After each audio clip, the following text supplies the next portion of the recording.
ಈಗ ನಾವು ಪ್ರಸ್ತುತ ತ್ರಿವೇಣಿ ಸಂಗಮದ ಮುಖ್ಯ ದ್ವಾರದಲ್ಲಿ ಇದ್ದೀವಿ. ಪ್ರಯಾಣ ಇಲ್ಲಿಂದ ಶುರುವಾಗುತ್ತೆ. ಯಾರು ಪುಣ್ಯ ಸ್ನಾನ ಮಾಡ್ತಾರೆ ಈ ದ್ವಾರದ ಮುಖಾಂತರನೇ ಹೋಗ್ಬೇಕು. ಹಾಗಾಗಿ ನಮ್ಮ ಪ್ರಯಾಣ ಇಲ್ಲಿಂದ ಶುರುವಾಗುತ್ತೆ. ಮುಂದೆ ಹೋಗ್ತಾ ಬರೋ ದಾರಿ ಹೇಳ್ತೀವಿ, ತಿಳ್ಕೊಳ್ಳಿ. ಒಂದೊಂದೇ ತಿಳ್ಕೊಂಡು ಬರೋರಿಗೆ ಹೋಗೋದಕ್ಕೆ ಬಹಳ ಚೆನ್ನಾಗಿರುತ್ತೆ, ಅನುಕೂಲ ಆಗುತ್ತೆ. ಬನ್ನಿ ಹೋಗೋಣ. ಪ್ರಸ್ತುತ ತ್ರಿವೇಣಿ ಸಂಗಮದ ಮುಖ್ಯ ದ್ವಾರದಲ್ಲಿ ಇದ್ದೀವಿ. ಇಲ್ಲಿಂದ ಪ್ರಯಾಣ ಶುರುವಾಗುತ್ತೆ. ಯಾರು ನಡ್ಕೊಂಡು ಹೋಗೋ ಜನ ಬರ್ತಾರೆ ಇಲ್ಲಿಂದಾನೇ ನಡ್ಕೊಂಡು ಹೋಗ್ಬೇಕಾಗುತ್ತೆ. ಸುಮಾರು ಒಂದು 2 ಕಿಲೋಮೀಟರ್ ದೂರ ಆಗ್ಬೋದು. ಪ್ರಯಾಣ ಇಲ್ಲಿಂದ ಶುರುವಾಗುತ್ತೆ. ಸರಿಯಾಗಿ ಗಮನಿಸಿ, ಸರಿಯಾಗಿ ನೋಡ್ಕೊಳ್ಳಿ. ಇದೇ ಮಹಾದ್ವಾರ. ಈ ದ್ವಾರದಿಂದಾನೇ ನಮ್ಮ ಪ್ರಯಾಣ ಶುರುವಾಗುತ್ತೆ. ಹೋಗ್ತಾ ಹೋಗ್ತಾ ಒಂದೊಂದೇ ಹೇಳ್ತಾ ಹೋಗ್ತೀವಿ. ಬರೋರಿಗೆ ಬಹಳ ಅನುಕೂಲ ಆಗುತ್ತೆ. ನೋಡಿ, ಜನ ಎಲ್ಲ ತುಂಬಾ ಕ್ರೌಡ್ ಇರ್ತಾರೆ, ಬಹಳ ಜನ ಇರ್ತಾರೆ. ಜನ ಹೋಗ್ತಾ ಇರ್ತಾರೆ. ನೋಡಿ, ಆ ಭಾಗದಲ್ಲಿ ಜನಗಳು ಹೋಗೋರು ಹೋಗ್ತಾ ಇರ್ತಾರೆ, ಆ ಭಾಗದಲ್ಲಿ ಬರ್ತಾ ಇರ್ತಾರೆ. ನಿಮ್ಗೆ ಹೋಗೋದಿಕ್ಕೆ ಬರೋದಿಕ್ಕೆ ಅನುಕೂಲ ಆಗುತ್ತೆ. ನಾವು ಇದನ್ನ ಮೊದಲನೇ ಸಾರಿ ಹೋಗ್ಬೇಕಂದ್ರೆ ಬಹಳ ಟೈಮ್ ತಗೋತಾ ಇತ್ತು. ಕಾರಣ ಅಂದ್ರೆ ನಮ್ಗೆ ಗೊತ್ತಿಲ್ಲ. ಇಲ್ಲಿ ಯಾವ್ದೋ ಮ್ಯಾಪು ನಮ್ಗೆ ಕೆಲಸ ಮಾಡಲ್ಲ. ನಮ್ಮ ಭಾಷೆಯವ್ರು ಕಡಿಮೆ ಜನ, ಬಹಳ ಕಡಿಮೆ ಜನ. ಸಿಕ್ಕಿದ್ರೆ ನಿಮ್ ಪುಣ್ಯ ಏನಿದೆ ಇರೋ ಅವಕಾಶ ಬಳಸ್ಕೊಂಡು ಹೋಗೋಕೆ ಸುಲಭ ಆಗುತ್ತೆ. ಇದನ್ನ ಹಿಂದೆ ನೀವು ಗಮನಿಸ್ಕೊಂಡು ಬರ್ತಾ ಇರಿ. ನಾವು ಹೋಗ್ತಾ ಇರ್ತೀವಿ, ಒಂದೊಂದೇ ದಾರಿ ತೋರಿಸ್ತೀವಿ. ನಿಮ್ಗೆ ಅನುಕೂಲ ಆಗುತ್ತೆ. ಎಲ್ಲೆಲ್ಲ ಸ್ಥಳಗಳಿದೆ ನಿಮ್ಗೆ ನೋಡ್ಕೊಂಡು ಹೋಗೋದಕ್ಕೆ ಅನುಕೂಲ ಆಗುತ್ತೆ. ಮುಂದೆ ಹೋಗ್ತಾ ನೆಕ್ಸ್ಟ್ ಕಶ್ಯಪ ದ್ವಾರ ಸಿಗುತ್ತೆ. ಕಶ್ಯಪ ದ್ವಾರ, ಹನುಮಾನ್ ಗಡಿ, ಅದನ್ನ ಬಿಟ್ಟರೆ ತ್ರಿವೇಣಿ ಸಂಗಮ. 2 ಕಿಲೋಮೀಟರ್ ಆಗುತ್ತೆ ಸರಿಯಾಗಿ. ನೀವು ಅನುಕೂಲ ಇದ್ದರು ನಡ್ಕೊಂಡು ಹೋಗ್ಬೋದು. ಇಲ್ಲ ಆಗಲ್ಲ ಅಂದ್ರೆ ಮುಂದೆ ಗಾಡಿಗಳು ಇರ್ತವೆ, ಶೇರಿಂಗ್ ಆಟೋ ಇರುತ್ತೆ, ಮತ್ತೆ ಎಲೆಕ್ಟ್ರಿಕ್ ಆಟೋ ಇರುತ್ತೆ. ಹಾಗೆ ಮುಂದೆ ಕೇಳಿದ್ರೆ ಪೊಲೀಸರು ತಿಳಿಸ್ತಾರೆ. ಅಲ್ಲಿಂದ ಹೋಗೋದಿಕ್ಕೆ ನಮ್ಗೆ ದಾರಿ ಗೊತ್ತಾಗುತ್ತೆ. ನೀವು ಎಷ್ಟೇ ಮೊಬೈಲ್ ಅಲ್ಲಿ ಹಾಕೊಂಡು ಬಂದ್ರು ನಮಗೆ ಸರಿಯಾಗಿ ತಿಳುವಳಿಕೆ ಬರಲ್ಲ. ಈ ಜಾಗಗಳು ನೀವು ನೋಡ್ಕೊಂಡಾಗ ಮೀಡಿಯಾ ಸೆಂಟರ್ ಅಲ್ಲ, ಆ ಜಾಗದಲ್ಲಿ ಸಾಕಷ್ಟು ಕಡೆ ತಾತ್ಕಾಲಿಕ ಸೇತುವೆಗಳು ಕಟ್ಟಿದ್ದಾರೆ. ಒಂದು ಹೋಗೋದಿಕ್ಕೆ ಬರೋದಕ್ಕೆ, ಆ ಭಾಗಕ್ಕೆ, ಆಚೆ ಕಡೆ ಭಾಗಕ್ಕೆ ಹೋಗೋದಿಕ್ಕೆ ಬರೋದಕ್ಕೆ. ಈ ಭಾಗದಲ್ಲೆಲ್ಲ ಅಖಾಡಗಳು, ಯಾರ್ಯಾರು ಸ್ವಾಮೀಜಿಗಳಿದ್ದಾರೆ ಅವರವರ ಅಖಾಡಗಳನ್ನ ಸ್ಥಾಪಿಸ್ಕೊಂಡಿದ್ದಾರೆ. ಅಂದ್ರೆ ಈಗ ತಾತ್ಕಾಲಿಕ ಸೇತುವೆ ಇಲ್ಲಿ ಮಧ್ಯದಲ್ಲೇ ಇದೆ. ಸುಮಾರು ಒಂದು 5-6 ಸೇತುವೆ ಮಾಡಿದ್ದಾರೆ. ಈಗ ನಾವು ಕಶ್ಯಪ ದ್ವಾರ ಆದ್ಮೇಲೆ ಮುಂದೆ ಬರ್ತಿದ್ದಂಗೆ ಎಡಗಡೆ ಬಂದು 14 ರತ್ನ ಕಥಾ ದ್ವಾರ ಅಂತ ಇದೆ, ಇಂಗ್ಲಿಷಲ್ಲಿ ಬರ್ದಿದೆ. ಈ ದ್ವಾರ ಆದ್ಮೇಲೆ ನಮಗೆ ಶಂಕರ ಮಂಟಪ ಸಿಗೋದು. ಶಂಕರ ಮಂಟಪ ನಂತರ ಹನುಮಾನ್ ಗಡಿ ಬರುತ್ತೆ. ನಮ್ಮ ಎಡಭಾಗಕ್ಕೆ ನೋಡಿ, ಕಂಚಿ ಕಾಮಕೋಟೆ ಮಠದ್ದು ಶ್ರೀ ಆದಿಶಂಕರ ವಿಮಾನ ಮಂಟಪಂ ಈ ಮಂದಿರ ಸಿಗುತ್ತೆ. ಇದ್ರ ಪಕ್ಕದಲ್ಲೇ ಹನುಮಾನ್ ಗಡಿ. ಹೀಗೆ ಮುಂದೆ ಹೋಗ್ಬೇಕು. ಇದು ನೋಡಿದ್ರೆ ನಮ್ಗೆ, ಯಾಕಂದ್ರೆ ದೂರದಿಂದ ಸಹ ಕಾಣಿಸುತ್ತೆ ನಮ್ಗೆ. ಏನಾದ್ರೂ ನಿಮ್ಗೆ ಹಿಂದೆ ಮುಂದೆ ಸರಿಯಾಗಿ ತಿಳಿದಿಲ್ಲ ಅಂದ್ರೆ ಈ ಮಂಟಪ ನೋಡ್ಕೊಳ್ಳಿ. ನಮ್ಮ ದಕ್ಷಿಣ ಭಾರತ ಸೈಡ್ ಇದೆ ವಿಮಾನ ಗೋಪುರ ಸಹ ಇರೋದು. ಇದು ದಾಟ ನಂತರ ಸಿಗೋದು ಹನುಮಾನ್ ಗಡಿ. ರಾತ್ರಿ 11:15 ದೆಸೆಯಿಂದ ನಮ್ಗೆ ಒಳಗಡೆ ಪ್ರವೇಶ ಇಲ್ಲ.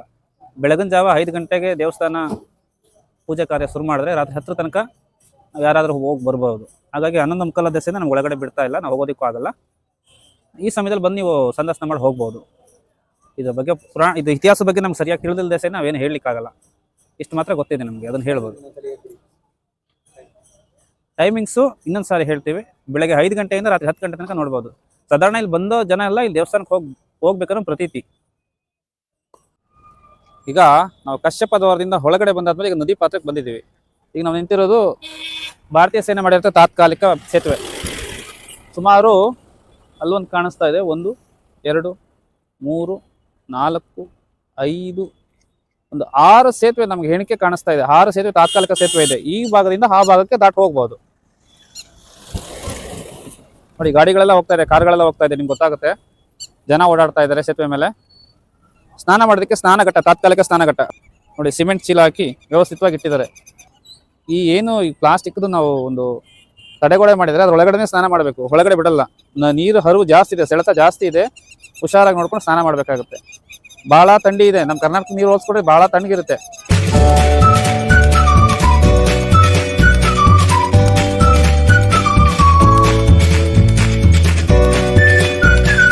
ಚಂದ್ರ ಸ್ವಾಮೀಜಿ ಬಂದಿದ್ದಾರಾ? ಸಾಧಾರಣ ಬಂದಿರಲ್ಲ ಅವರು. ಯಾಕೆ ಬಂದಿರಲ್ಲ ಹೇಳಿ? ಅವರು ಜಾಗ ಇರಲ್ಲ ಅವ್ರಿಗೆ ಅಲ್ವಾ, ಅದಕ್ಕೆ ಬಂದಿರಲ್ಲ. ಜಾಗ ಇದೆ ಬಂದ್ಬಿಡೋರು. ಆಧಾರ್ ಕಾರ್ಡ್ ತಗೊಂಡು ನಿಂತ್ಕೊಂಡು ಇದು ಮಾಡಬೇಕು ಅವಶ್ಯಕತೆ ಇಲ್ಲ. ಅಲ್ಲಿ ಫೋಟೋ ಎಲ್ಲ ಡಿಲೀಟ್ ಮಾಡಿಬಿಟ್ಟಿದ್ದೀವಿ. ಅಲ್ಲಿ ಬನ್ನಿ, ಪರವಾಗಿಲ್ಲ, ಶಿಫ್ಟ್ ಮಾಡಿ.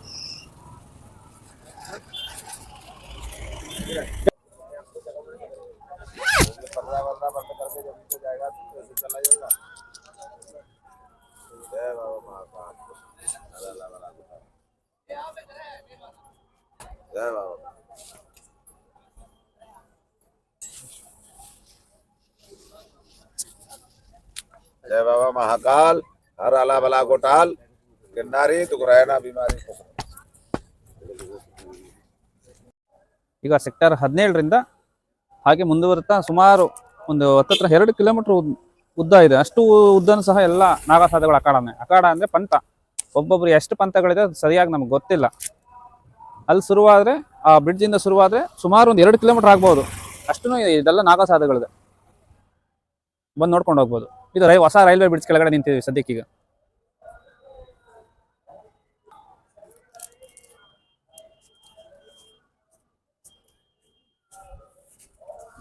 ಅದು ಕೆಂಪಕೋಲ ಅಡ್ವರ್ಟೈಸ್ ಬೋರ್ಡ್ ಇದೆ ನೋಡಿ, ಇಲ್ಲಿ ಪಿಲ್ಲರ್ ಹತ್ರ ಇದೆ. ಇದು ತಗೊಳ್ಳಿ ಹಾಗೇನೆ.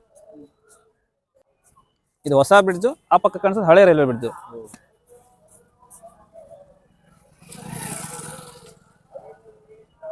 ಸುಮಾರು ಒಂದು 2 ಕಿಲೋಮೀಟರ್ ಮುಂದೆ ಹೋಗ್ಬೇಕು.